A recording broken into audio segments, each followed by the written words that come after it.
difficulties with contemporary art? Well, I think the first thing you need to accept is that it doesn't necessarily just speak to you.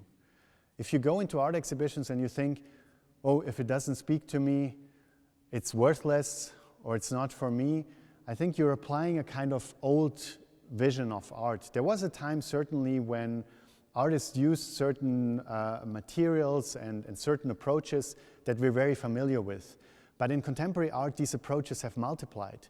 And artists are doing very different things with even the same medium. So when you go into an exhibition with paintings, that doesn't necessarily mean that the way you read Renaissance painting or Impressionist painting can still be used to read this work. So what you should try and do is to find out what is the quest of this specific exhibition or of this specific artist. What is the path they are on? And this path might be very different from all the paths you know about. It might be that they are taking a path you didn't even know existed in art. And the way to find out what their path is, what their quest is, of course, either to talk to someone, seize the opportunity of people that are around in the exhibition to ask questions. And don't feel uncomfortable doing that, because even as art experts, I've been writing about art for more than 15 years, and I still walk into exhibitions and I'm like, what the fuck? I don't know what this is about at all. But then I kind of slowly feel my way into the exhibition.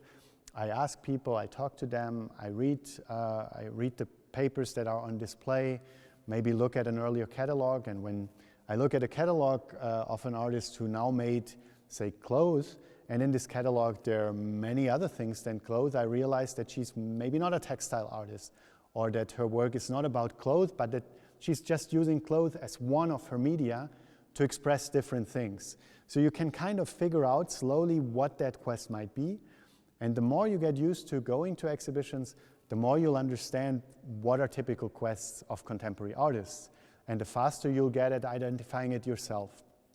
And one advantage you have in identifying the quest of contemporary artists is really that you live in the contemporary world. So you already know what packaging is used for, you already know about the problem of waste, you know what vision we have of vermin, of rats, of worms, and so on and so forth. So you can use this knowledge in your art experience to figure out what an artist is trying to convey, or what a work is trying to convey. And this is actually much more easy for contemporary art than for old art. In old art, a lot of people think they understand it because they see that it's beautiful, or they understand what it represents on a superficial level, maybe a mother and a child. But a lot of the references that the artists used are not familiar to us anymore. Most of us don't know the details of biblical stories, let alone their interpretation in a certain time and place in the past. So old art sometimes gives you the illusion that you understand it, while actually the people who made it, or the first people who saw it, would say, no, you don't understand it at all. And this is different with contemporary art. So try to figure out what the quest is, and use all the tools that are at your disposal, including the text, and chances are that you will have a much richer experience in the future of contemporary art exhibitions. And sometimes you might still say, okay, now I understand the quest, but I don't find that quest relevant.